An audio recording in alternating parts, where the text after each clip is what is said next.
Good morning, everybody. This February 14th, Happy Valentine's Day open meeting of the Coastal Resilience Advisory Committee is convening by video conference pursuant to Chapter 20 of the Acts of 2021 as extended on July 16th, 2022.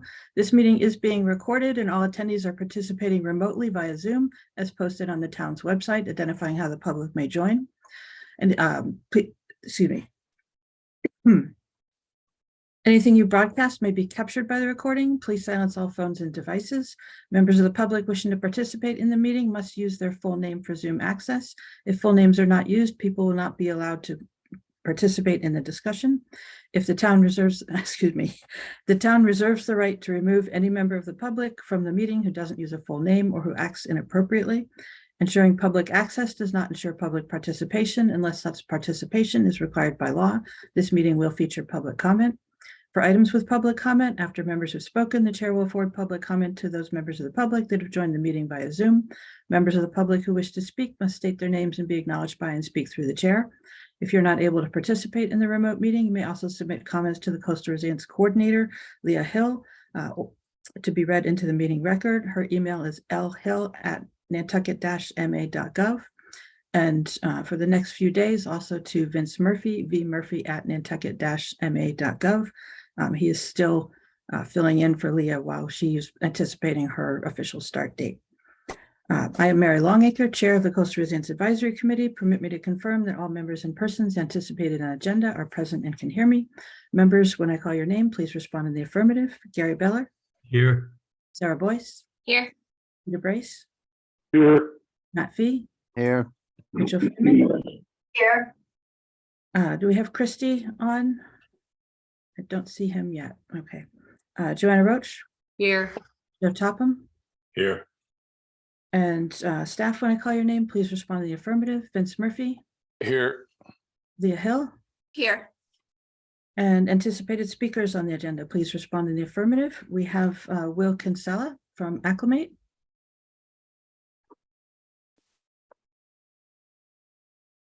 Will, you're on mute. Here. Sorry about that. Thanks, Mary. Also with him, his colleague Izzy Goff from Acclimate. Here. And we have Doug Rose, a member of the public. Doug. Good morning, Doug. And I see Christy Kickham is just coming in now, so let's pause a second. And Christy, as soon as you can hear us, go ahead and say hello. Christy, are you? Might want to try that again, Mary. Christy, are you connected? I am. Thank you. Great, thank you. Yeah. Okay, and finally, each vote taken in this meeting will be conducted by roll call vote. Thank you all. We have one change to the agenda. We do not have the minutes available for January 10th and 24th, so we will not be approving them at this meeting. And updates and announcements. The Envision Resilience Challenge, the third year, is announced that it will be taking place in New Bedford and Fairhaven, Massachusetts. As we remember, the first year was on Nantucket, the second was in Narragansett, Rhode Island, I believe. And that will be starting in the fall of 2023. We also have the Keeping History Above Water Conference returning this year in Trinidad and Tobago, a couple other islands, March 20 to 22nd. It's a free registration and the website is included in the agenda for that if you're interested. Moving on, we have a presentation from Acclimate on their Coastal Resilience Walk website. Will, would you like to go ahead? Thank you, Mary. Good morning. My name is Will Kinsella. I'm the chair of Acclimate. And I thank you for providing Acclimate the opportunity to update CRAC on the Coastal Resilience Walk and website. We take seriously the roles assigned to Acclimate in the CRP's project prioritization and implementation roadmap, including the development of outreach plans, strategies to share risk information, and homeowner guidance via social media, websites, partnerships, and other means, and believe that the Coastal Resilience Walk will help meet many of these goals. As we go through the Coastal Resilience Walk website, please keep in mind this is a working draft that hasn't been publicly launched yet, nor has it had the full benefit of Acclimate partner or community participation. The current images are from NHA, Remains Envision Resilience, PIN, Ava Rollins, me, or the CRP, and are credited as such on the website. Moving forward, we welcome CRAC's guidance and participation and hope this tool can support your efforts. The basic idea for the Coastal Resilience Walk, or a website for those who prefer to surf, is to demonstrate Nantucket's incredible history of resilience, the ongoing challenges and best practices for living in a coastal environment, and lastly, the opportunities we have to build back better as we prepare to reduce the risks of sea level rise and severe weather events. The 1.5-mile Coastal Resilience Walk goes from Brant Point to the creeks, highlighting along the way South Beach Street, Steamship Terminal, Easy Street Basin, the wharves, Harbor Place, Washington Street, and the shipyards. The route is entirely along public roads and rights of way and passes by most of the, or all of the at-risk essential community facilities and historic and cultural institutions identified by the CRP in the CRP priority score. The route passes by both built and natural environments, as well as those such as Washington Street that are transitioning between the two. Various structural, non-structural, and nature-based approaches are included along the walk, and adaptation strategies such as remove, retreat, adapt, elevate, and protect are highlighted along the way. The walk starts at Brant Point Lighthouse, the very embodiment of coastal resilience. It has been moved more times and rebuilt more times than any other lighthouse in the nation, and is surrounded by dredged sediments. Many of the homes along Easton Street cover some of the best practices property owners can use to adapt to coastal risks, and can be paired with information for both the property owner section in the CRP, as well as the suggested practices found in Resilient Nantucket, flooding adaptation and building elevation design guidelines. The historic downtown core includes a number of key infrastructure and critical access corridors that regularly experience blue sky flooding events.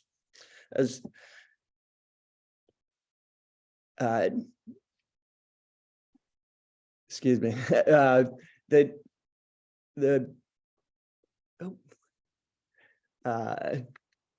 as well as, the historic downtown core includes a number of key infrastructure and critical access corridors that regularly experience blue sky flooding events, as well as numerous buildings, most notably the Dreamland Cultural Center, that have already been moved from elsewhere, demonstrating both the historic importance of architectural and building salvage, as well as the potential for retreat and relocation in the future. The bulk of the strategies recommended in the CRP address risk reduction in the historic downtown core, including information about the downtown flood barrier options in the Coastal Resilience Walk presents an opportunity to help inform community discussions about various design options. Washington Street provides an example of what voluntary retreat and relocation might look like. The CRP notes retreat and relocation planning efforts begin with conversations and dialogue, and this might be such an opportunity to help inspire those conversations. Lastly, the creeks provide an example of what the entire Coastal Resilience Walk coastline might have once looked like.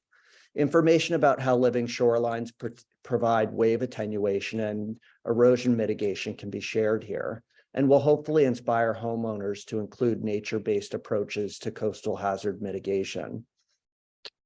What we have now is a basic website format with some relevant coastal resilience information along a specified route, but we're really at the early stages of assembling Acclimate partner contribution and welcome those from CRAC as well as the community. I'm hoping that the Coastal Resilience Walk can be a collaborative tool for our community to remove some of the doom and gloom coastal resilience stigma by celebrating our past perseverance, that it will help inform mitigation strategies that can protect property owners and the people that live here. And lastly, that it will build support for the Coastal Resilience Plan and foster community engagement. Nantucket is at the forefront of this issue at a time when society's interest in climate change has never been more acute, and the work of our island organizations never more important. The strategies developed here on Nantucket will continue to provide critical guidance to other coastal communities, and I'm hoping that by sharing information online about these public-private partnerships and collaborative efforts, we can help our own community as well as inspire others.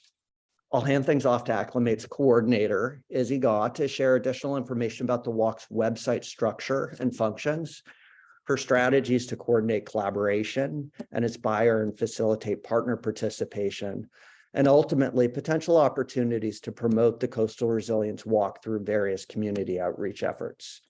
Thank you all for your time and consideration. Good morning, Izzy. Hello, that was a great intro, Will. Thank you. So the website itself starts as a map and it has clickable links to each of the sites, but we suggest, as we write on the website, starting at Brant Point and then, oh, thanks, Vince, moving through, there you go, the clickable links. So if you want, you can click a star, see what happens. There you go. And then we have a little text at the top that describes some of the history of the site and coastal resiliency relevance. And then we have past, present, and future. So whoever's using this website as a guide can experience the past, present, and future, and especially the future, so we can see what some of the resiliency efforts could look like, which is really special. It's 10 sites, kind of like what Will said. And we have been, working with other organizations, and we hope to work with more. Please let us know if you would like to be a contributor here. And that's it. Well, thank you, Will and Izzy. That's an exciting resource, and it's a really great example of bringing together a lot of the information that is being produced in different parts of the island by private organizations, by public organizations, by the town. And I'm looking forward to seeing this roll out. It's a tremendous effort, and thank you for your collaboration on that. Peter, go ahead with a comment. Yes, this is excellent, and thank you guys for putting this together. This is definitely something that I had in my mind, but did I miss something? As you walk along, are there posts with QR codes for you to get information? Are there posts providing information? Or are people just taking a walk and going, this is interesting. Oh, there's the water. Or is there something, is it interactive? Is it a tour that you can take on your own, that there's information at each sort of hotspot? Hi, Peter. I think I'll share the answer with Izzy as well. She's, I'm sure, has some contributions, but the idea is that you would be able to see a QR code at private property. Ideally, that we could coordinate with the town and have QR codes, as well as some of the sea level rise projections posted on some of the town signs or parking signs. That would be the ultimate hope, but we definitely need a lot of town participation. Otherwise, so far as the interaction is concerned, someone could go along the walk, and the site has the website is available on desktop as well as a mobile function that'll allow a user to actually look on their phone and see and access the information that Vince just shared with you. And then as also someone that has led a number of walks, Peter, I'd certainly welcome your contributions. I'd love to get more of your participation and insight as someone that's really led a lot of these walks and knows how people might interact. Thank you. Will. Did you want to add anything before we go back to Peter? No, but that is the hope. The dream would be to have some QR codes. Thank you. Peter?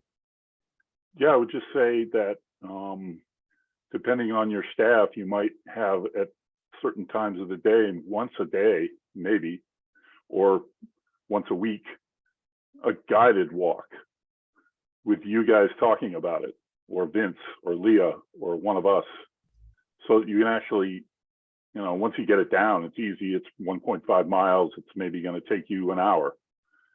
And I don't know how much interest you would get, but get the information. It's nice. It's a line that's on a map now, but it needs to be. You need to provide people with information along the lines of what's at the Easy Street Park that the land bank created, with showing the levels of where the ocean is going to go.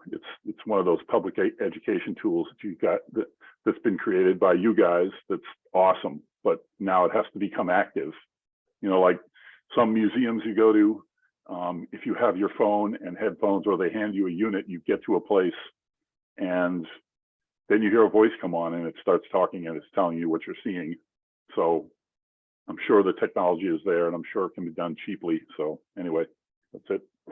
Well, thank you, Peter. And I think it's a great idea. I would love to take you up on your offer to help lead some of these walks and get Leah in there as well.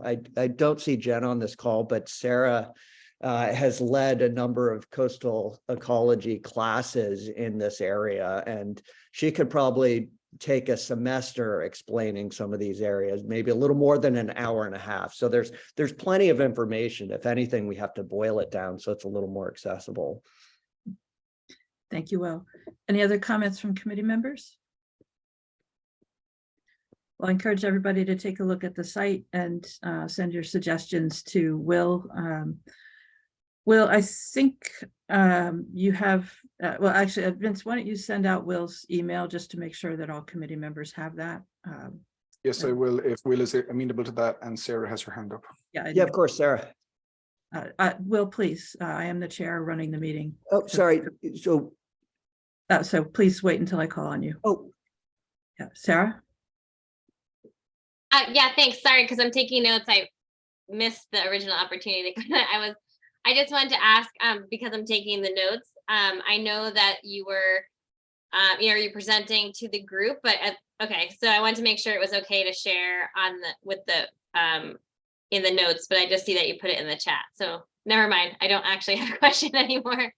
I didn't know what stage you wanted comments from the public as well as the committee, and because I could put that in the meeting minutes as well. I'm sorry. What days?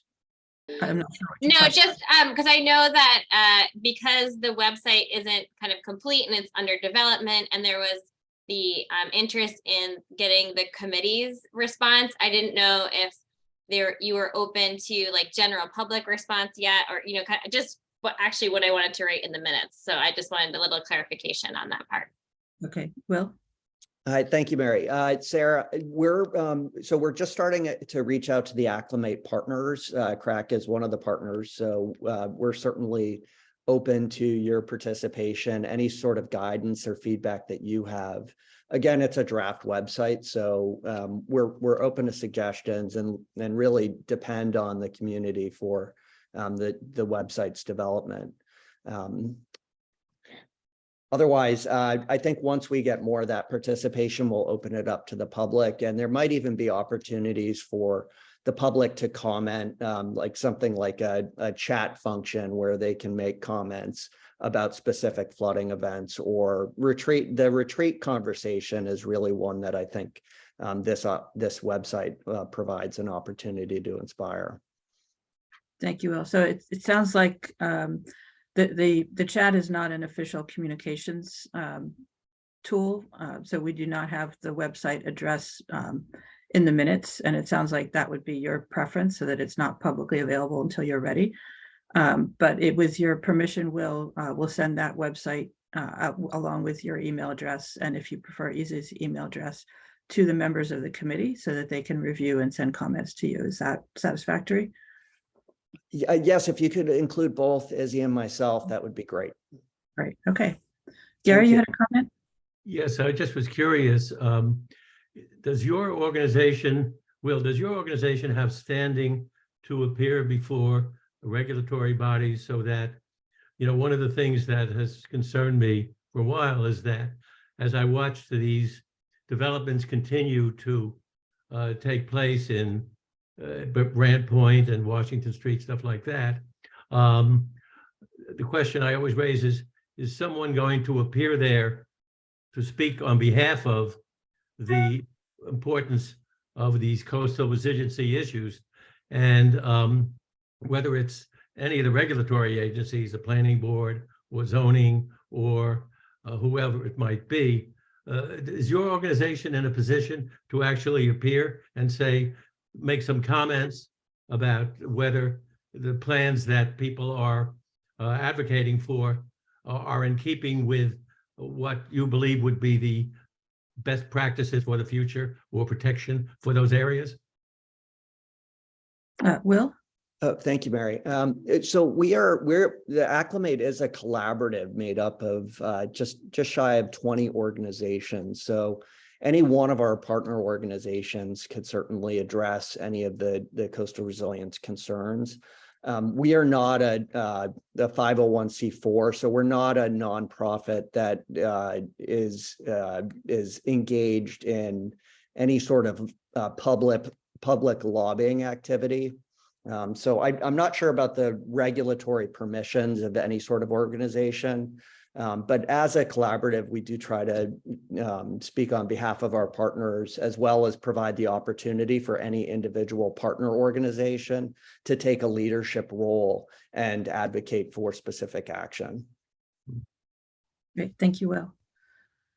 And thank you for appearing today, both Will and Izzy, and again, for your efforts on the website. It's a very exciting project, and we look forward to seeing that evolve. Great, thank you all.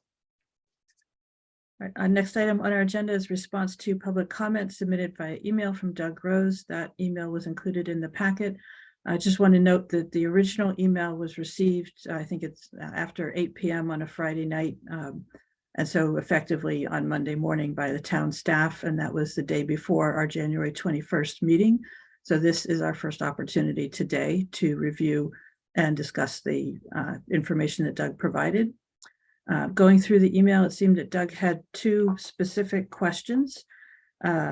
Is there anything that the Coastal Resilience Advisory Committee can or should do to help light a fire under this, referring to changes in legislation?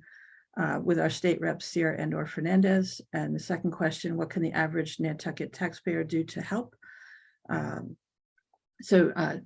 Doug, we wanted to respond to those specific questions, but before we do, was there anything that you wanted to say to summarize the email that you sent?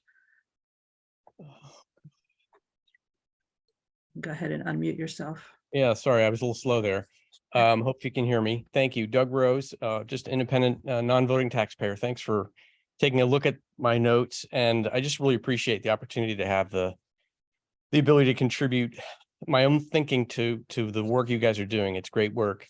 No, I honestly have nothing else to add to that, Mary. I think that's good setup. Thank you. Okay, thank you, Doug. And thank you for coming today.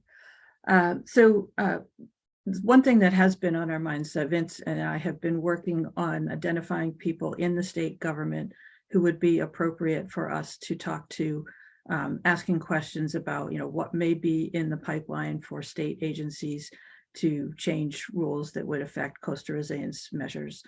And so that is something that is ongoing. The state reps, Dylan Sear and Julian Sear and Dylan Fernandez, in my view, they are sort of the end of the pipeline on that. And so we wanted to talk to the people who are more involved in the sort of boots on the ground level. But that is definitely a subject that we are pursuing and hope to have some speakers come to our meeting to give us more information. And as far as what can average Nantucket taxpayers do to help, well, I'm sure many things. Happy to take suggestions from committee members if you want to make those public at this time.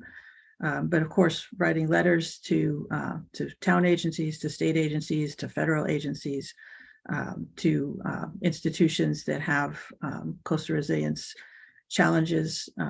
Certainly all of those can be involved in solutions. Any comments from committee members? Gary? My comment is that I want to thank Doug Rose for taking the time. He said a lot of the things that I would like to say, but he said them clearly and beautifully, and focusing on, as I said early at other meetings, we really need to continue focusing on the infrastructure. As we've seen, whether the issues relate to Matticat bridges or the Bluff and Sconset, the people in the local areas are busy focusing on what's closest to them.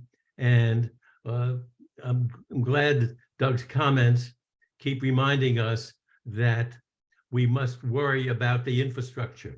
we must worry about that because none of these specific town, parts of town organizations are going to worry about that unless we focus on that as well. So I thank Doug for those great comments.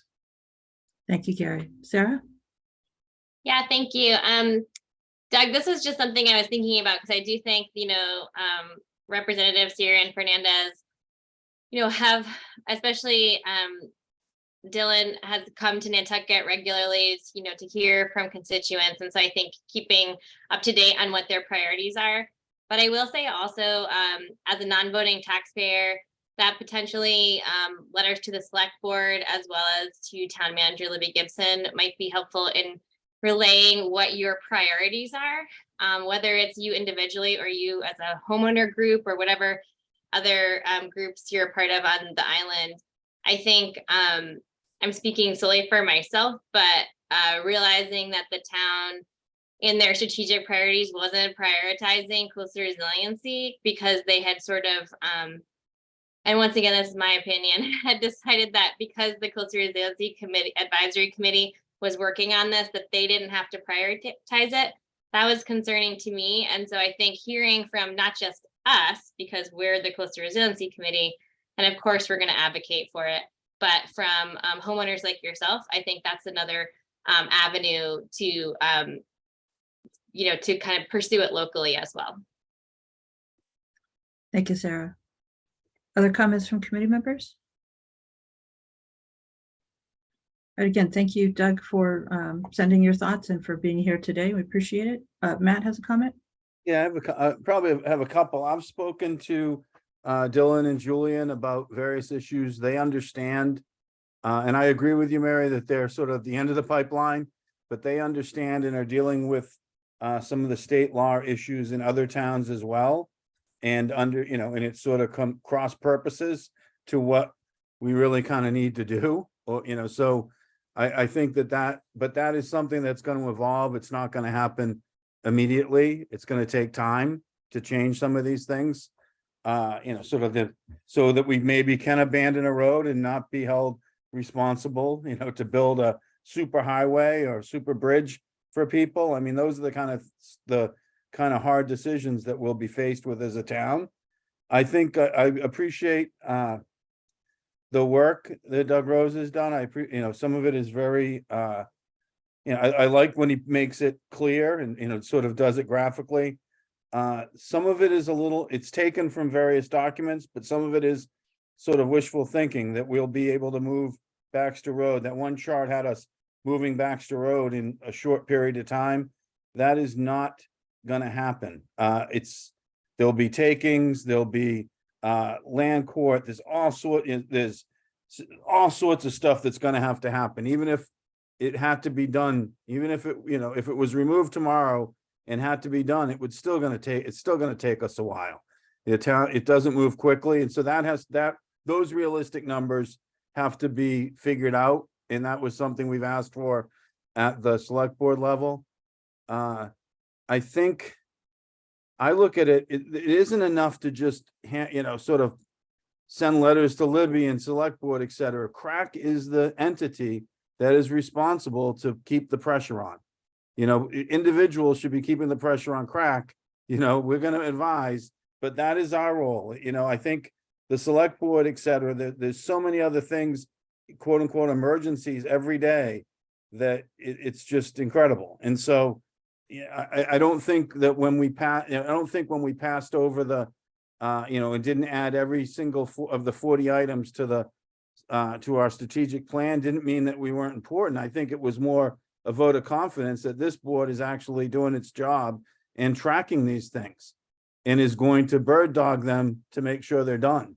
So I think that the select board was more appreciative of the efforts of this group and that, in trusting that we're tracking it and that Vince is doing a good job. So I look at it slightly different than Sarah, but I'm on the same side of let's ensure it does get done. I'm still cynical that we will get it done. So I'm on both sides of it. Thank you. Thank you, Matt. Okay, moving on to the next item on the agenda, continued discussion of 2023 priorities for the Coastal Resilience Plan recommendations implementation. We have some additional items that we wanted to bring in. The first is a review of the Capital Committee schedule for coastal resilience related projects, and Christy Kickham was able to provide in the packet, which was updated this morning. So if you got the packet before today, these items were not included. They are available now on the town's website, and they were sent to members of the committee. But Christy, if you want to take us through the list that you have here with any comments, that would be great. Sure. Well, thank you for putting this on the list today. I think it's important that, CRAC is aware of the type of things that the Capital Committee is reviewing, whether it's from, town administration or any other town department. I've listed here some of the items that we reviewed this past, for fiscal year 24, that to me are somewhat relative to coastal resiliency. With monetary figures.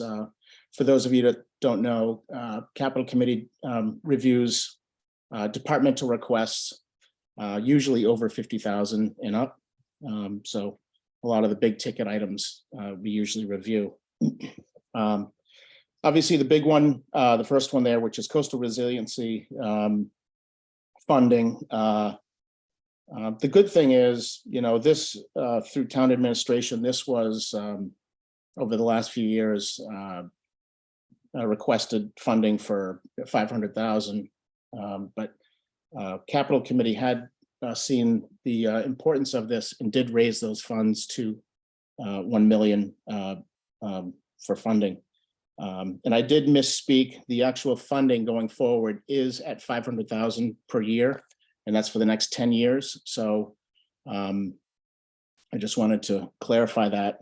But as we know, I can see this discussion for coastal resiliency certainly becoming more in the forefront as we progress and learn more about the issues with coastal resiliency.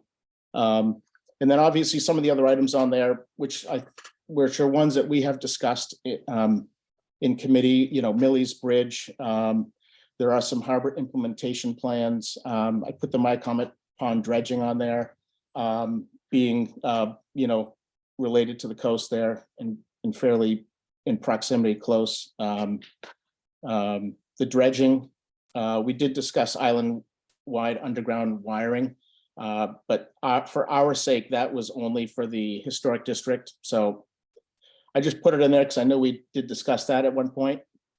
And then jumping over to the enterprise accounts, they are introducing stormwater as a new enterprise account and are recommending funding for capacity management, operation and maintenance for 2 million.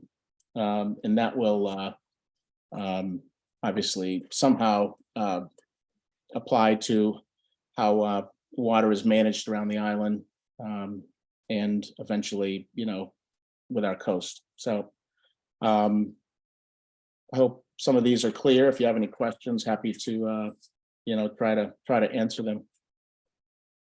Thank you, Christy. Yeah. For the first item, the coastal resiliency 500,000 or 1 million, I'm assuming that those are also available as matching funds for grants or available for not just the professional services, permitting and engineering, but consultants for plans and studies. So is it correct that there's not really, you're saying, use of the funds is not determined, but there's also not a restriction to just the things that you have there? That is correct. Yeah, I think that these are, I think we're starting to try to create some reserves for some unknowns of what exactly the funds will be used for, but we do have an idea. Obviously, permitting, engineering are items that usually precede a lot of big projects. But really, these are not earmarked for anything specifically labeled, but they are available for general coastal resiliency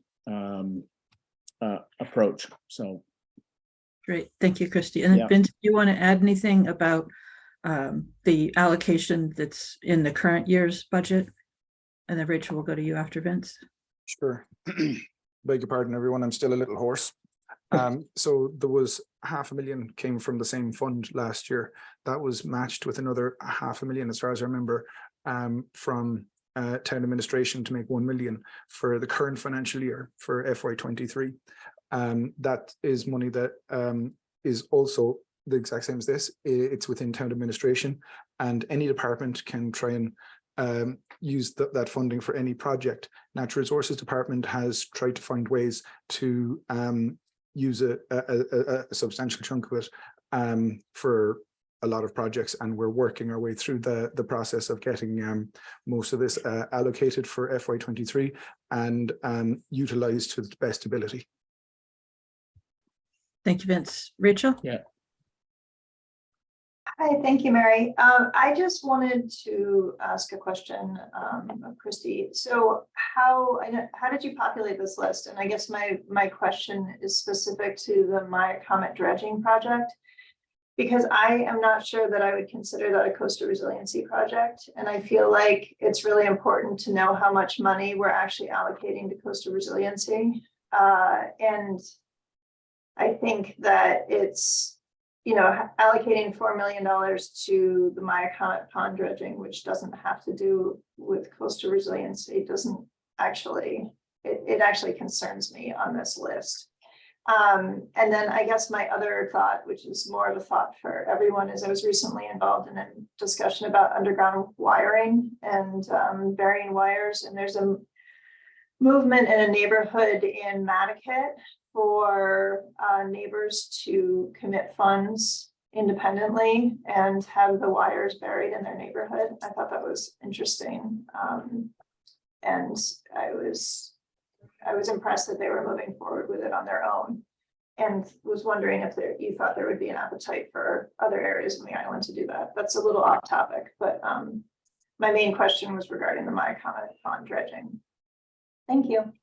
Thank you, Rachel. Christy? Yeah, I just, maybe I just put it in there. I know that when we're talking about the South Shore, for example, its relativity to the sewer plant, and we did have a long discussion about that, I recall. And this is a project very close to the coast. Oftentimes, there's breaches. So I just added it. I know that the pond, when we met with Jeff Carlson, he was very passionate about this project as far as hazard mitigation. So I just, as far as proximity, Rachel, it doesn't exactly apply to coastal resiliency, but as far as proximity, I had just put it in as far as an item. Okay. And thanks. as far as the under the wiring study, again, that was put in strictly for recognizing that we have discussed this in the past, and I do understand that out in Eel Point there is a private effort to bury lines, which I know they've been doing. As far as Mattakit, I'm not sure. Our particular request was strictly dealing with downtown and historic district. But, that has been bounced around for a long time. I just don't know if we're ever going to see that one take off. It's extremely, extremely complex. And I think with coastal resiliency issues, that might eventually just go away. Thank you, Christy. Yeah. Vince, you had something to add, and then Sarah. Yeah, very briefly, for the Maya Comet pond dredging, I agree with Rachel. It's not really a coastal project. It's good to know about because it's in the coastal zone, all the same. But we're only at the very beginning stages of getting that project off the ground to understand where we are.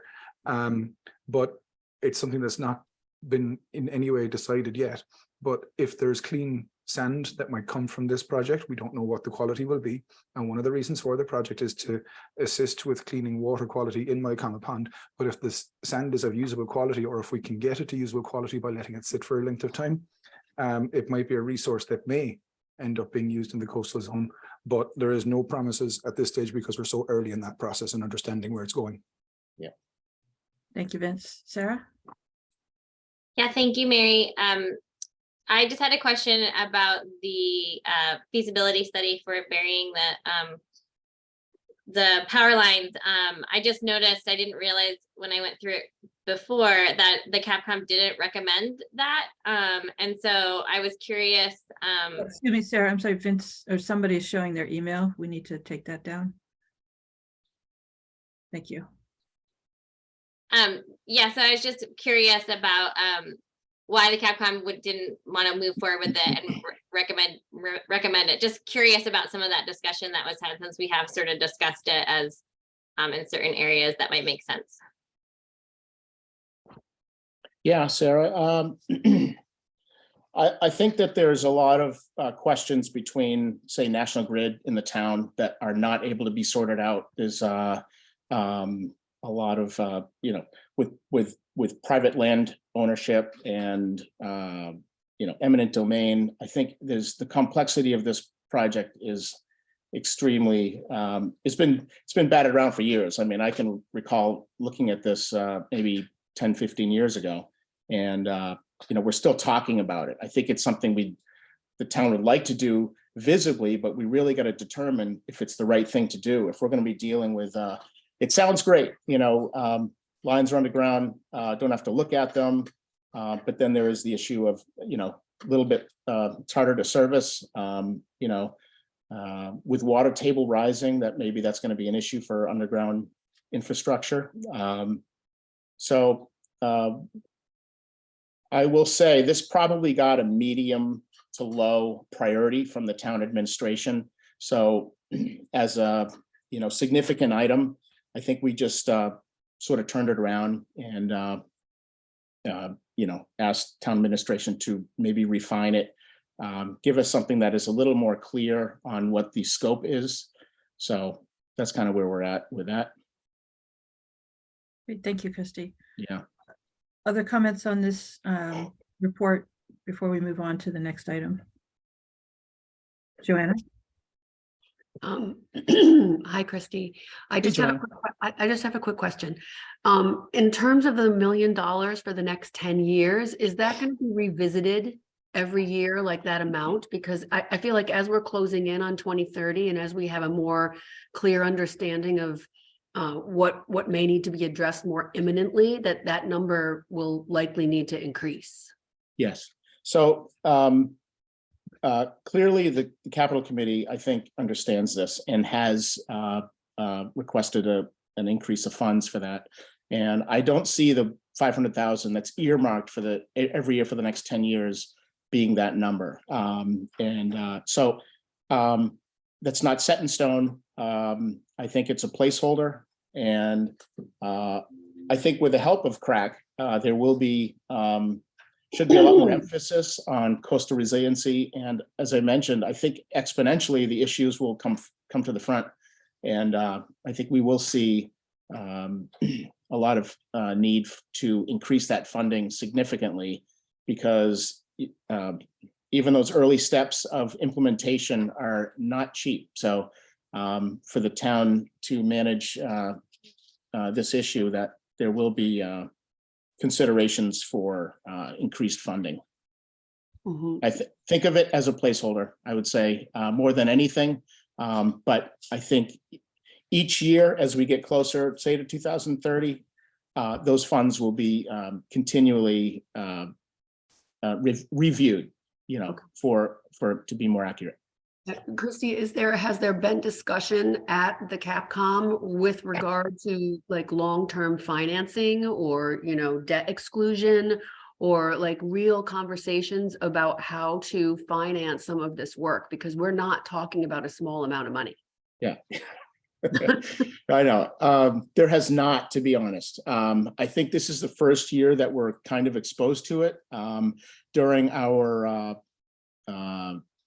committee reports at capital committee level, I do introduce some of the discussions that we've had, and I think going forward, and this year the committee is exposed to coastal resiliency much more than they were last year, and I think next year will probably be the year that we really start to keep it in the forefront, and to try to plan, for capital plan for coastal resiliency, to keep that in mind and try to incorporate some sort of. It's difficult when you really kind of don't know exactly what, which I think the town has taken a good step to try to start putting away some reserves. I do agree those reserves will need to get bumped up as we approach some of these projects, but so that's it. To be honest, there wasn't a full-on discussion about as far as 10-year plans for capital resiliency, but it's we're getting there. Okay, thank And you. I do agree with the importance of it. So Thank you, Christy. And it's great that you are now a member of this committee and have a closer connection. It's, I think, going to be beneficial in both directions. yeah, I agree. Matt, you also had a comment? Yeah, no, I'm glad that, I think the intent is what Christy was talking about, was to get the ball rolling and have money available to do some of the planning. I think the administration understands the sort of the extent of this, the cost of this. It's one of the reasons I'm very worried about our policy, the whole idea that I think that people who are gaining benefit have to contribute somewhat. I think, and I think that has to be sort of in our DNA about this. I think some of the pictures that Doug put those, was Doug the one who did the 3 pictures with the amount of money for each of those bridges? Yeah, that's upcoming from Vince. Okay, all right. So we'll presentation. we'll get to that when we see those numbers. That's also, we're facing $40 million at Baxter Road. And, for something that could wash away in 20 or 30 years if we don't figure out a way to handle it. And so I think, so unless we charge those who are benefiting in some manner, the taxpayers will not be able to foot the bill, or they will, not keep supporting it, and we'll be in an even worse situation. If we put it all on the tax base, we'll make poor decisions. We'll end up sort of spending 50 million to protect 100 homes. And then we won't have that 50 million to protect downtown or the steamship. So I think those are the type, we need to have these big level, high level conversations at the finance committee, at the town level, et cetera. And I think we haven't had them yet, but hopefully that will happen soon. And I think it's part of our job is forcing that conversation. So thank you. Thank you, Matt. Okay, the next new item that we wanted to present was the updated status report on the CRP recommendations. Vince expanded the information that was presented on the report, and Vince, when you're ready, go ahead and share that. So we have more granularity on the status. We have some things highlighted as being scheduled to start in the next couple of years. That's the timing column. Those items in red are anticipated to start shortly. Vince, what is the last column on the right, the S date? Anticipated start date as it's written in the CRP. So for the sake of argument, the anticipated start date, the start date for, say, the shoreline change monitoring program, that wasn't due to start until 2024, but we started it in December 2021. So a win. Okay, so that's more information on things that have started. And then additional information on the budget is in that column. Vince, do you want to highlight any particular change in this report? Yes, so one of the big questions was to understand what in development meant. So I tried to give it some context by saying what the difference between underway and in development. Beg your pardon, everybody, I'm still quite hoarse. So there's a number of projects that were in development that I had looked at, we had discussed in some way, or we had started investigating in some way, or we had looked at writing a scope, or there had been some kind of discussion on it. But so that's just the foundation of getting a project off the ground. And then the ones that are marked as underway are past that point, something's actually physically been done. Like the update to the wetland regs, that's something that the Conservation Commission is actively undertaking at the moment and should probably be done within the next couple of months. They've written this, it's all it's in the minutiae of fixing the small things now. This is ostensibly written and done. It just has to go through the approvals process. The MCFRM, this is done, it's on the town website. I just have to do we just have to go through the process now, getting it approved at select board, and my vacation time is part of the issue there more than anything else. So effectively that's underway and near completion as well, by the way. This would be one of those things we can change to done pretty soon, or complete, even though it's always a work in process. The Baxter Road relocation planning, because of recent developments there, this process went more quickly than was initially anticipated. It was meant to not get going until the 2030s. We had to get it going in 2022. And as it turns out, this was a select board priority. And as it turns out, that was a very good instinct to have for where things currently stand, and very good that it got started roughly about this time last year. The Tom Nevers erosion project that I'm working with Parks and Rec, this is underway as well. This is a funded project. They're trying to develop the designs at the moment. It's funded for design, so that's underway. And then the She Pond Road relocation, this is also underway, and this is something that's being led by town admin. Anything else isn't up to the same, that's worded as in development, isn't up to the same standard as those that are labeled as underway. There's a handful that are in the red column for having start dates that are in, or sorry, start years as 2022, 23, and 24. I marked them all up purposely so the committee could see them. They're the ones, some of them are marked as not started. They're the ones that the committee should probably discuss for this year and next year about what to start getting done. Others are, you know, much more distant projects, even though some are already underway, but not necessarily the most pressing. So I would think anything marked in red that is not yet started or is at a lower stage of development, that they should be committee priorities in some way. Thank you, Vince. Comments or questions from committee members on this? Gary, and then Sarah. This, what is that Tom Nevers erosion project? What is that about? So this is one of those nice projects. It's kind of two birds with one stone. There's this ongoing problem that they've had with old detritus, pipes, electrical, all kinds of concrete and old material that's eroding out of the bank face. And what Parks and Rec want to do is go back a small distance into the bank, take out all of this material so it doesn't fall out and litter the beach anymore, or cause any, you know, problems for people coming up and down the bank face. Then rebuild the bank face with some resilience options in mind to stabilize the bank face so that it lasts longer. So we're getting a cleaner beach and a more stable bank at the end of it, would be the easiest way I could put it. This is being led by Parks and Recreation. They have taken the advice of the Coastal Resilience Plan, incorporated it into their developing plan, and it's a double win. Thank you, Vince. Gary, go ahead. The cost of which is what? It's lower than it's stated in here. Let me find the right. It's much lower than this 18 million. I hope so. And it's, yes, and it's still in development. That is more of a question for Parks and Rec and the consultants that they're working with than for me. I am involved in the resilience aspect. I'm not familiar with the costings that they're developing. Thank you, Vince. I'm sorry, I've forgotten. Was there somebody else? That's Sarah. Thank you. Oh, I just wanted to say thanks, Vince, for doing this, because this is exactly like helpful, much more helpful for evaluating those in development pieces, and then by highlighting the years, the timing, to see where the ones that aren't underway at all. I just wanted to tell you that that was appreciated based on when we first saw this a few meetings ago. It was really helpful to more fully evaluate.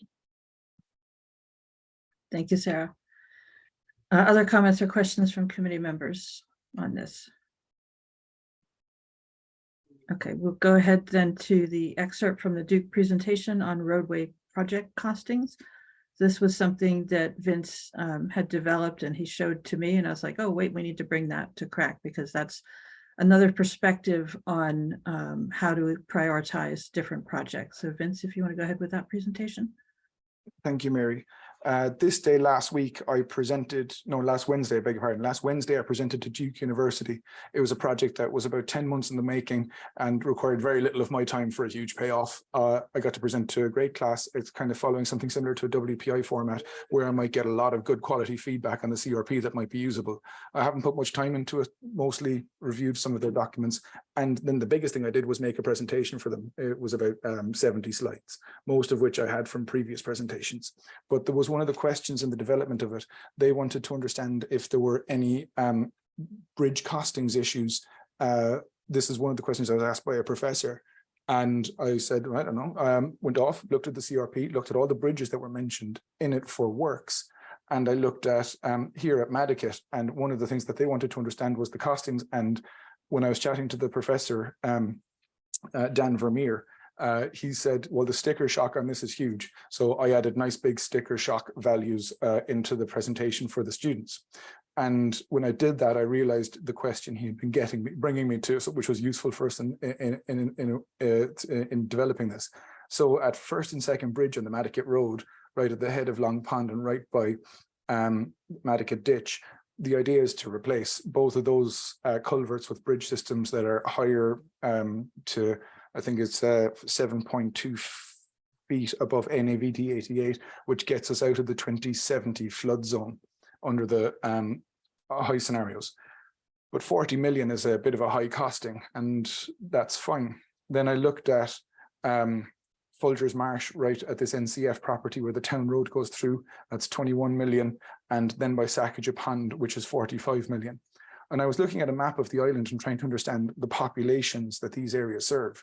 And this is very approximate. This is not an easy number to calculate because of the number of homes that are occupied and unoccupied are big differences between these two areas.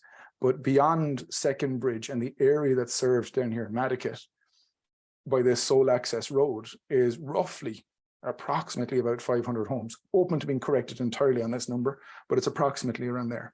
And then I also looked at the area in between Folgers Marsh and Sacajah Pond, and all the way up to Walwinnet, all down Squam Road, all around Palpas and all in this area here. It's also roughly around 500 homes, even though the year-round population is a little bit different. It could be argued to be lower.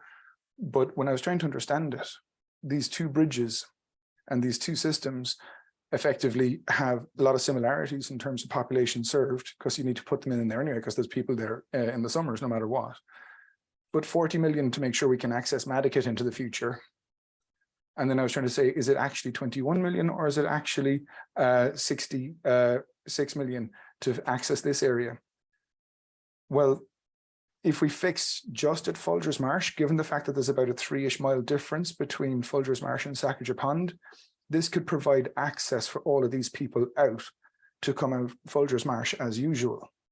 It kind of then in people's minds, in my mind, unhelpfully might produce the fact that Sacajah Pond might be less likely to get fixed or less likely to be prioritized if we have an easier, cheaper fix here. So this presents a possible dilemma for the committee and for the public to understand. If we did spend 60 odd million all told, we could get this bridge here and these two bridges at Folgers Marsh and then still serve both populations with roughly 500 homes in each and gain the access. So this is important to understand and trying to see, well, how do we approach this? And I hate to bring it up again, but the Strategic Retreat and Relocation Program is one of the things that could possibly look at this to understand a better cost benefit analysis of, well, which bridges do we prioritize? And that was the point that the professor brought me to, and the point that I presented to the students, and the point that I showed Mary that she thought was of value to this committee. Thank you, Vince. Matt? Yeah, no, Vince, I think it's great. I think the visuals are great. I was giving Doug Rose credit and you deserve it. So thank you. And this is the point that I keep making over and over, is that we need, in order to do this, we have to understand it really simply. And we need to be able to say, okay, let's divide this by, we take 40 million divided by 500. If the homeowners there paid half of it, let's pretend, very quickly, 20-year betterment, et cetera, it ends up paying like $2,000 a year each. And then the town would pay 20 million, and so there's different ways. So it seems daunting, but then you can start breaking it into, okay, those who are benefited paying and other people are paying, how does this work? And then all of a sudden, if you could better some of this or share these costs than some of these others, we'd get all three done maybe. So, but you have to be able to put these various numbers onto a piece of paper and start doing that prioritization. And so I think that this is a really good visual. It's good to start having the conversations. I don't think, and the other point, we talk about not going forward, in order to retreat, you have to stop going forward. In some of these areas, we've got to stop, going forward, because at some point it may not be that we can even afford to do it at any cost. It might not be enough benefit. So let's make sure we're not adding 500 more homes, and then having to raise every road in Mattocket. I mean, I think you have to start having these very difficult conversations. And I think this helps it. Thank you. Thank you, Matt. Peter? Yeah, Vince. Yeah, God, the visuals are incredible. It's great to see it. I'm wondering, for each of these projects, are you presenting, or did you present to Duke, the premium model, the everything that you would do with that money? And if that's the case, can you pull back a little bit? So the 45 million at Sakatcha says there's a possible walkway there. Maybe if the walkway went away, I mean, how much can you take away from the projects and still do the project and serve the initial, the true purpose? In other words, how much of the bells and whistles can you cut away and still have it serve its purpose so everybody saves money? If I can, Mary? Yes, go ahead, Vince. Yeah, absolutely, Peter, you're right there. There's even more to it than that. The numbers that are associated with this, they're planning estimates. Planning estimates are always the high end with a bit of contingency, so that you can look at the worst case scenario. Just like when we're looking at sea level rise, we look at the worst case scenario so we can plan for it. Once this, and it also is in 2021 dollars with contingency, so that as time moves on, so it's a relevant price for the next number of years. Yeah, certainly there's fat that can be trimmed. And as you get towards a construction phase, you might actually realize, well, a walkway is now possible or not needed, or there's no desire for it, or one thing or other, and you trim that out. And then you get better planning estimates, and you're back down to what it probably cost before you added a contingency figure. And you're back down to in the $30 million to $40 million range without a contingency, sorry, 30 to 35 without a contingency. So therefore you end up having just built-in redundancy.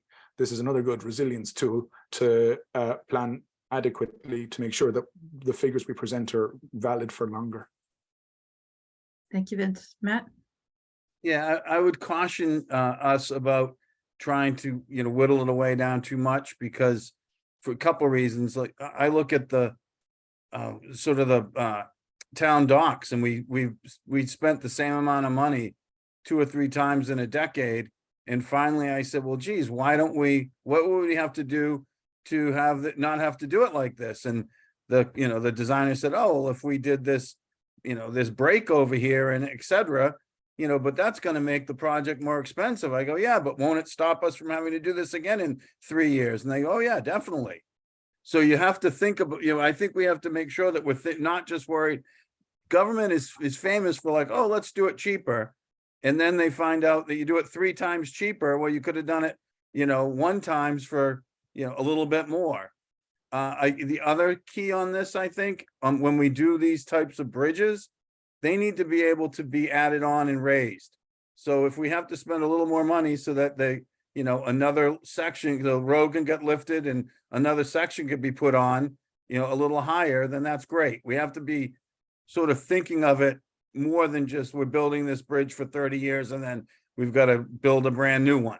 You know, I see in the Florida Keys, they can raise and lower them. They're made out of, you know, sort of concrete that they can put together like Tinker Toy kind of things. I think we have to be thinking about that. And if it costs us a little more, that'll be money well spent. So those are sort of my two comments. Thank you. Thank you, Matt. And if you look at the situation with the two bridges over the Cape Cod Canal, they are long past design life and capacity, and yet getting the money to replace them is not easy to do. So I think Matt has a good point about building the adaptability in for the future, because there's no guarantee that the money will be there in the future when you need to change the design. Other comments or questions from committee members? No, thank you, Vince, for sharing that. So in the more general sense, discussion of 2023 priorities, as I thought about this, I thought we might want to reframe the objective a little bit. We have plans to do focused meetings in March, which would mean that we would not necessarily be talking about this topic, which would bring us to April. At that point, we're well into 2023 as a calendar year. And perhaps what we might want to do is, we're on number 6 still, consider this as priorities for the fiscal year 2024, which begins July 1st of 2023. That might be a more easy recommendation to incorporate in the town's activities, as well as adjust our timing to be more useful. So any thoughts or comments on that? And there was no particular emphasis on 2023 other than it had been a year since the Coastal Resilience Plan was adopted. So we just looked at it that way.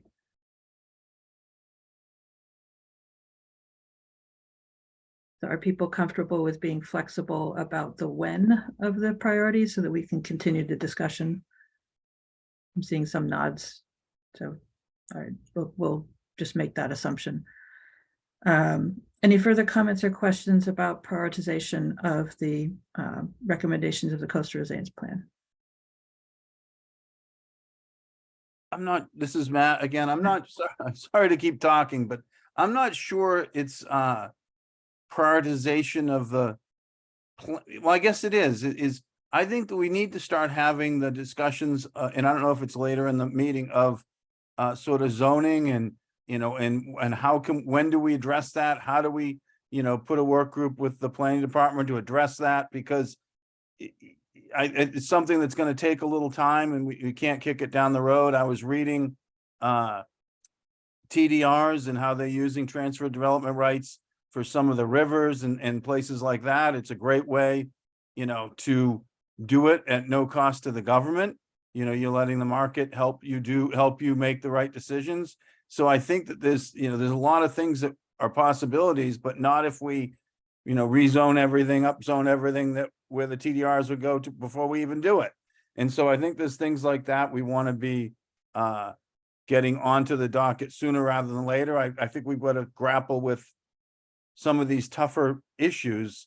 It's great to hear what other entities are doing and, and build consensus, et cetera. But at some point, we need to start grappling with the hard stuff.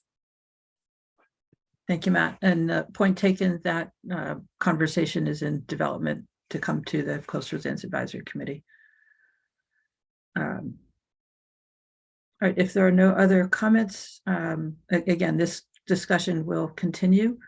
And so people can take the additional information presented today. If anybody wants to offer another way of looking at things, we've looked at things from a couple different angles. I'm happy to take another point of view on that.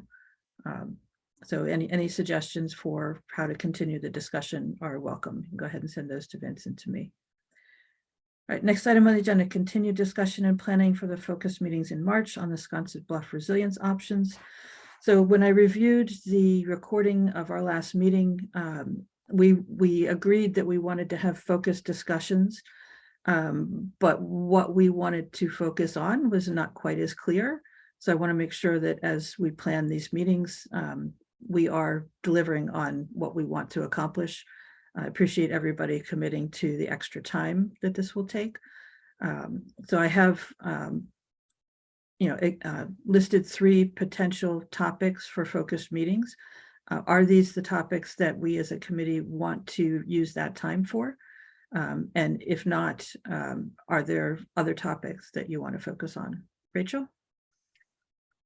Thank you, Mary. I actually really like this idea, and I totally agree that federal, state, and local policy change should be on there. And I can definitely see there's a strong interest in sort of resolving the Sconset Bluff issues and how that actually could help us with other projects going forward, would be really interesting to me. But there was 2 other areas that I felt like we should really be looking at. And I'm not sure if CRAC could look at this, but I think it's really important for us to start looking at how this is going to get paid for.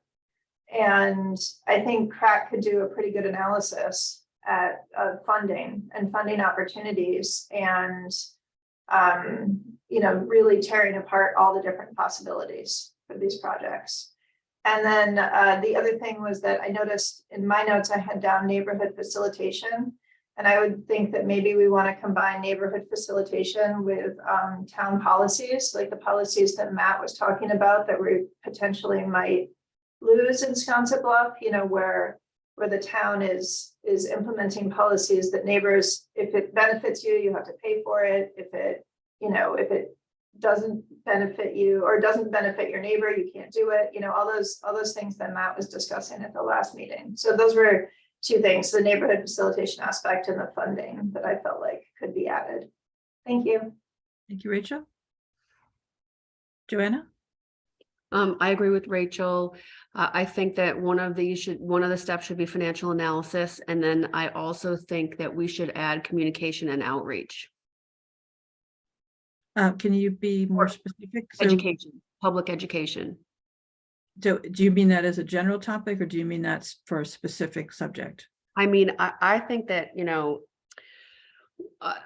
as we're moving along, I think we're missing a step where we are educating the public about what this process is and what it means. Because if we wait too long to do that, we're going to have a far way to bring them. And if we chunk it into little bits, we could get them there along the way versus teach them at the end. And I've been thinking about this. It's almost as if after we have one of these meetings, maybe there's a way for us to communicate with the general public about, what are the top, like there's a teaching moment in each thing. And I think we're missing that. So I think that if we could brainstorm together a way to do that, it would be beneficial to the community. So, John, I appreciate and I agree with what you're saying, but I'm not clear if you're talking about one topic, such as, for instance, the Sconset Bluff, or if you're talking about all of the Coastal Resilience Advisory Committee activities. Well, I think we have to start somewhere. So I think as part of these individual meetings, if we prioritize what are the things that need to be communicated, I think we'd have a better sense of that. So if there's, because I mean, realistically, there's a lot of confusion around the Sconset Bluff. So if that's the first thing, that's also fine. But if it's not, and it's other things, then we could also agree to prioritize them differently. Okay, Matt? Yeah, I think my sense is if you have the meetings and you come out with some sort of consensus, if we understand what the options are and how much they're going to cost and how it might be paid for, and and what the triggers might be, et cetera. If we can come up with that, that's what we have to then, that's what we then have to explain to the public.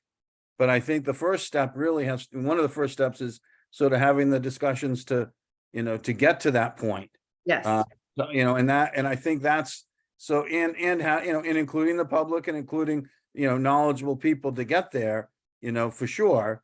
But you have to know something really well to then be able to explain it easily.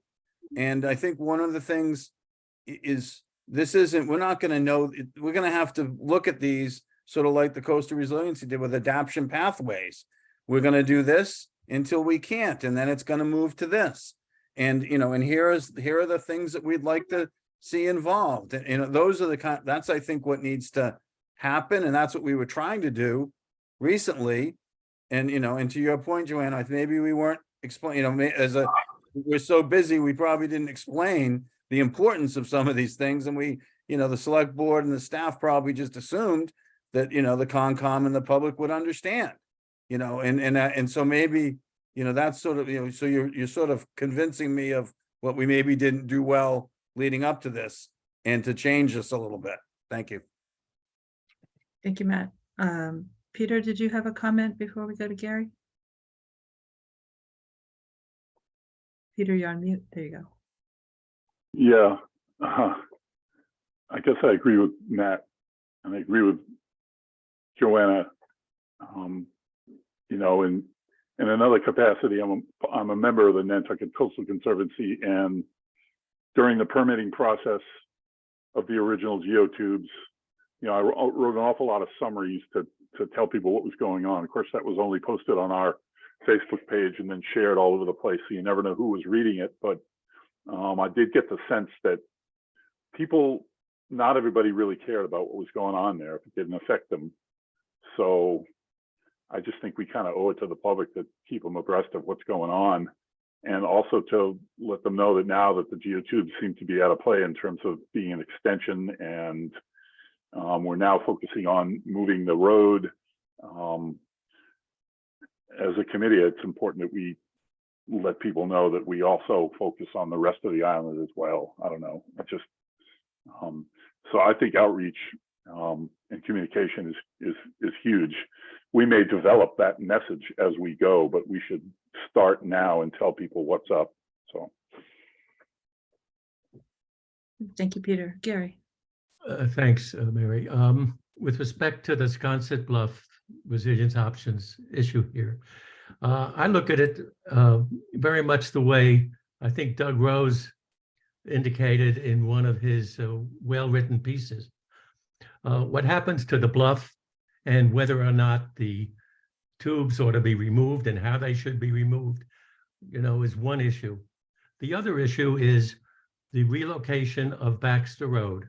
And this is something that was agreed upon as a town priority 13 years ago. There is absolutely no excuse for us not continuing to push that. And I think, as Matt was suggesting, that the Coastal Resiliency Advisory Committee ought to be taking a lead in promoting that to the select board. Remember, we have Arcadis has spent money on coming up with these options.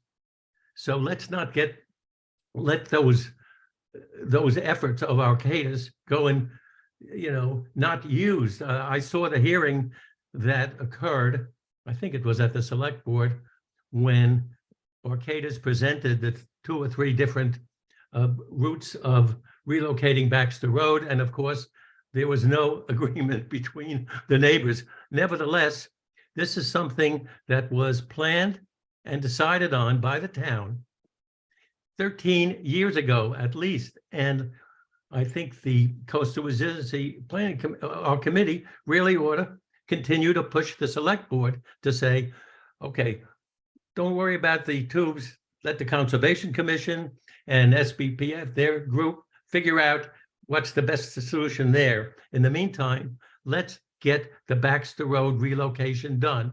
Let's use effectively the benefit of the Arcadis help that they have been giving us so far. So Gary, to follow up, remembering that we are on the topic of choosing topics for our next meetings and hopefully not delving into too much detail about what those issues are at this time. Are you suggesting that the Baxter Road relocation would be a topic that we would focus on at an upcoming meeting? I guess the answer is yes, but it should have been in our 2023 priorities because it's 13 years old and we're still not getting it done. Got it. Okay. Vince and then Matt. I don't want to go into too much detail because I can sense that if we do talk about the Baxter Road alternative access, I'll be presenting on it because I work on that project. But it was in the slide I presented earlier today. It was one of those things for alternative access that Arcadis said might not need to be done for a few more years. It's something that the select board has already prioritized and wanted done far before the due dates that Arcadis indicated, and has been underway for about a year now. We're about, what, 12 months into an 18-month project. So if the committee wants a presentation on that at some point, I can put that together. I don't mind also putting a caveat on that I'm going to be on vacation for 3 weeks. No, don't worry, Vince, that is top of my mind. Matt, go ahead. Yeah, I think there's some misconceptions. 13 years ago, it was the relocation was merely the northern- Again, I'm sorry, Matt, we are not on the topic of debating the details of any of the particular projects. We are on the topic of suggesting items to talk about at future meetings. So I don't want to continue a debate on the Well, details. I'm sorry, Mary, this isn't a debate, but I think some of the questions that have come up in this discussion, I think are not necessarily factually correct, and are leading to to decisions that may, or they're sort of making they're sort of saying, oh, well, this is a done deal. It may not be a done, what is happening there may not be a done deal if in fact, if it's going to take, it's not this, people think it's in 12 months or 18 months, the road will be moved. It won't be.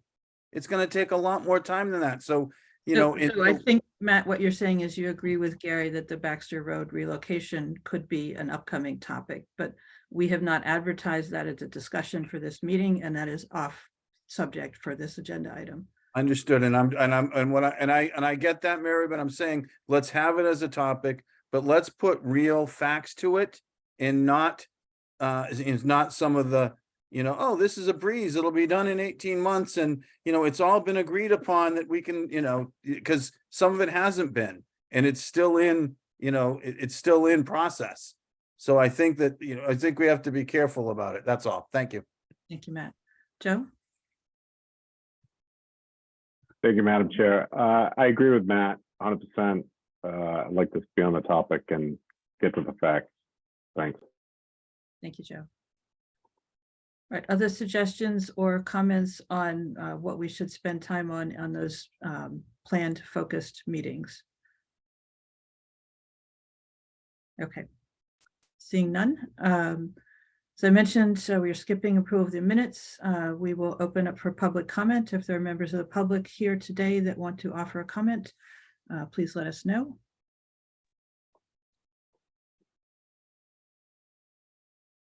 Deanne Atherton.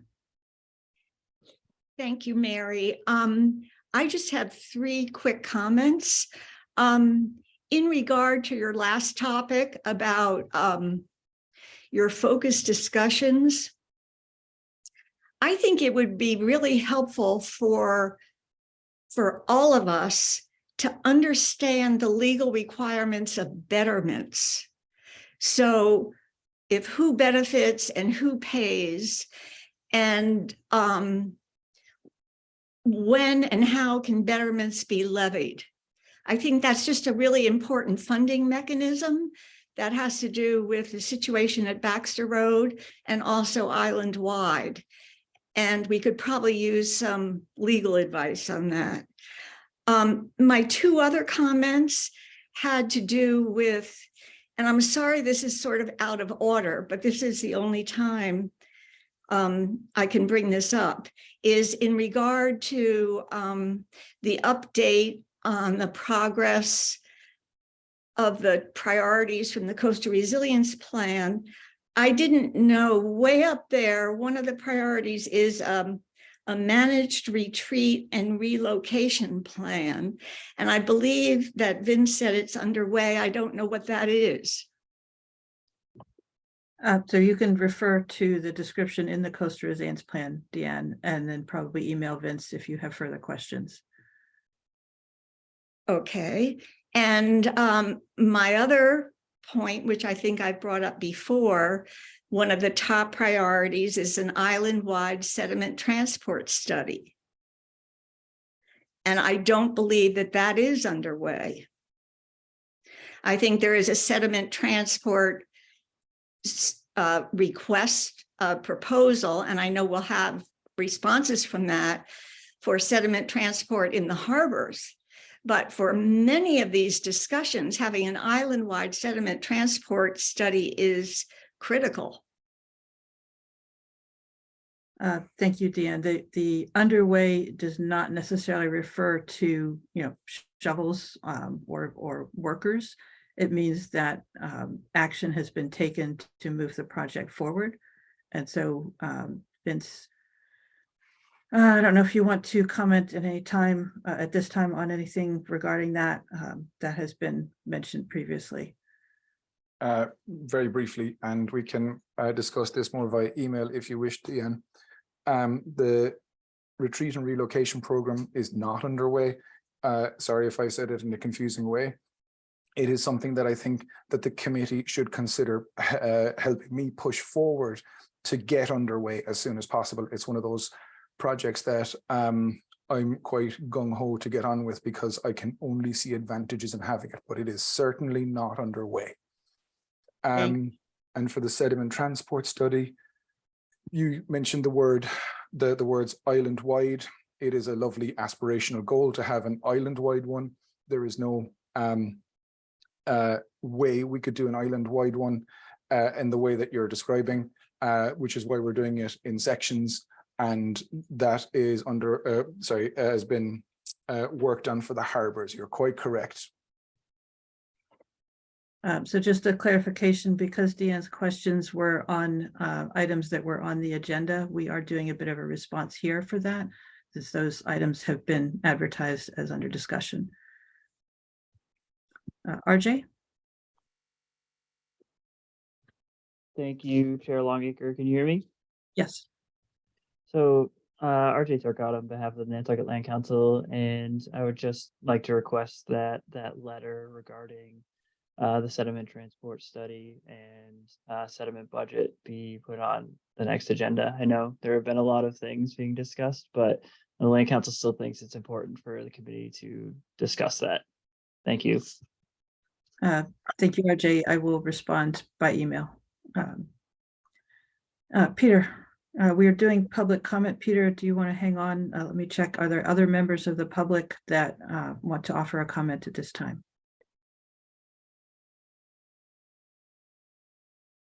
Doug Rose. Thank you, Mary. Doug Rose, independent, non-voting taxpayer again. Thank you again. Thanks again for all the good conversation earlier today on the questions I had posed about state laws.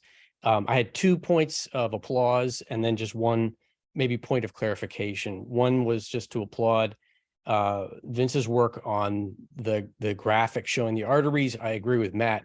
A picture speaks 1,000 words. That's very, very helpful. And I was wowed by what that meant for all of us. And also applause to Matt with regard to the betterment concept. I do think, as little as I know about it, it sounds like it's a righteous thing to pursue for all the right principles, that, the people that benefit should be the ones that really should be carrying the ball in terms of the burden from a cost perspective. Another just moment of applause to Acclimate. I think of myself as a fairly engaged person on issues relating to coastal resiliency, and I have to admit I wasn't aware of all the great work they've been doing, and I did browse that website, and I think it's really terrific. So kudos to them for doing what they're doing. Just a quick point of clarification with regard to the underground utilities or underground power. I had sent a note last year, something to the effect of, does CRAC consider disaster recovery to be part of its mandate? And I understand the answer I got back was definitely yes. I think the underground utilities discussion has perhaps historically been largely driven by aesthetic appeal, that it's more historically appealing. And from a tourism perspective, wouldn't it be lovely if all of our ugly power lines could be underground?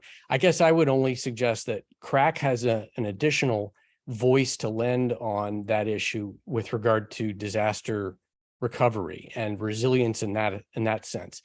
To the degree that underground power lines could potentially improve or reduce the recovery time from a hurricane or other major event. I just think that it's another thing for CRAC to have a voice in as a supporter for it. And perhaps if Capcom could consider that as another reason to put a priority on the feasibility of underground utilities. And I get that it's incredibly complicated, so I won't try to get involved in that. But anyway, thank you very much. I appreciate all your time.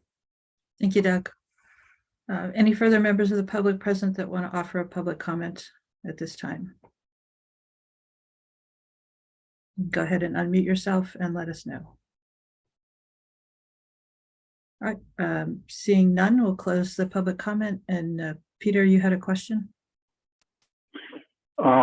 Yes, I just want to get clarification. Vince, when you said there's no way we can do an island-wide sediment transport study, can you just tell us why? And then you said we have to do it in segments. So does that mean we might get to do other sections outside of the harbors? Okay, so let's consider an update on the sediment transport study as an item of new business. And Vince, go ahead and report on that. Everybody okay with me doing that? Yes, Mary? So in essence, trying to do an island-wide one in one go. We had one costing done on that in 2018. I looked at it in depth and in detail. It didn't pan out. It didn't make sense. The financing of it and the method would have been inappropriate to get the level of detail we need. Then once we looked at doing it in detail to get the level of clarity we need from it, for the money that's available and budgeted for this upcoming for the financial year we're in, the money that's available, it only made sense to do the harbors. And even at that, in the tendering process, I'm not sure that we can get all the harbors done in one go anymore. It is far more of a detail orientated and large scale project than anyone seems to realize. As soon as you start scratching into it, you don't lift up one problem, you lift up 10. It is extremely difficult. And when we're pitching it, as has been looked at for the sediment transport study and dredge plan development at the same time, we're just working our way through the review process for the proposals that have been received. So I don't want to comment too much on that, as it is sensitive at the moment because no decisions are made. But having reviewed those proposals, it is frankly the most enormous undertaking. And I said once before that I thought we could do it in about 3 or 4 goes all around the island. I'm not so sure about that anymore, having just seen what we've just received. It might take more than that. Thank you, Vince. So just for clarity, there is a RFP out right now for the sediment transport study. And I have been asking Vince, whether or not he could give us an update for every single agenda for the last couple months. That is an item that we are anticipating learning more about when Vince is free to tell us about that. While it's in process, it's not something he can speak a lot about. Other items of new business, reports from committee members. I will let you know that our 4th quarter report is on the select board's agenda for tomorrow night. Vince and I will be present at their meeting to present that. Any other updates from committee members? Peter, your hand is still up. Do you have another comment? Matt? Yeah, one comment. Deanne had shared with me a document from Oahu, from Hawaii, that was pretty interesting. I don't know if I forwarded it along. There was a term I had never heard before, sand pushing, where they use heavy machinery. So I looked into what they do, and they push sand at the end of the summer up higher on the beach and into certain areas. And it's not as effective as sand nourishment. Done improperly, it can hurt a beach. They only take a foot of sand off, but it was just interesting. I'd never even heard of that. And then under the zoning issue, they're looking at things like shoreline setbacks, increasing those, rebuilding restrictions so that you're restricted if you rebuild, transfer of development rights, land exchanges, rolling easements. We've sort of done rolling easement with one big beach easements, et cetera, but even further than that, and their TDRs, the transfer development rights, are based on the number of dwellings or the floor area ratio. And so they're able, you know, in place, and so you're able to sell those rights as you lose your land, or before you lose your land, you sell those rights to a receiving area. So there's things like that that I've talked about earlier that we should be, starting those discussions. Thank you. Thank you, Matt. We did have Dr. Chip Fletcher here from Hawaii, and he mentioned a couple of those, the rebuilding restrictions, and forgot what the first one was, but Vince and I do keep an eye on what's going on in Hawaii. It's very interesting. They have the benefit of being a state, so they can make rules at a state level that we cannot do. But we can certainly point to them as an example. Vince, did you want to add to that? No, not add to it. A request to Matt, if he could send the send pushing thing to me. I'm interested in it, never heard of it before, and I can happily distribute it to the committee if Matt is okay with that. Great, thank you, Vince. Other reports from committee members? Okay, not seeing any discussion of upcoming meeting dates and topics. So we had already agreed there would be no meeting February 28th. There are a number of people who were not available. Our next meetings are scheduled for March 7th and 14th.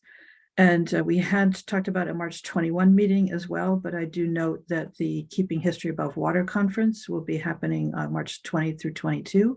So if that presents a conflict, we could meet March 28th instead of the 21st. Do we have any feelings on which date would work better? And of course, conflicts for any other reason.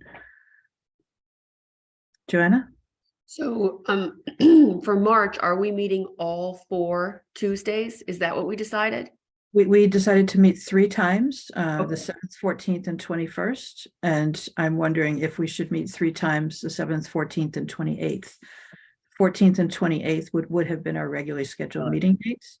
But we agreed that with the February 28th meeting being canceled, that meeting on the 7th to not allow a month to go by would be beneficial. And then meeting on the 14th is scheduled. And we talked about meeting then again on the 21st so that we could keep our focused meetings together, and anticipated not meeting the 28th, but we can change that certainly. Okay, so I would vote for changing the 21st to the 28th. Okay. Anyone have conflicts on the 28th and would prefer the 21st? Any objection to keeping our schedule as March 7, 14, and 28 then?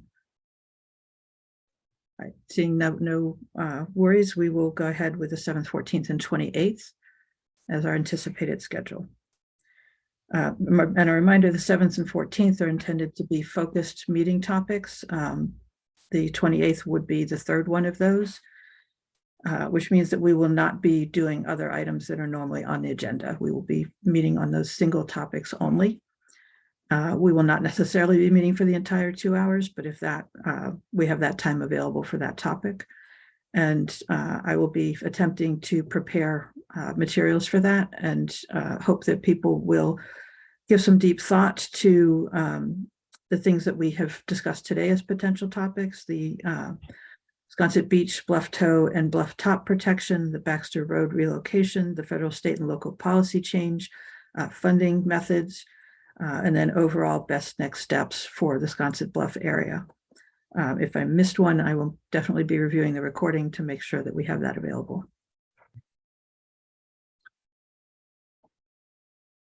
Right, motion to adjourn if there's no other discussion. So moved. Thank you, Peter. Thank you, Joanna. Roll call vote, Gary Beller. Aye. Sarah Boyce had to leave. Peter Brace. Aye. Matt Fee. Aye. Rachel Freeman. Aye. Christy Kickham. Aye. Joanna Roach. Aye. Joe Topham. Aye. Mary Longacre, aye. Thank you all. We'll see you on March 7th. Thanks, Mary.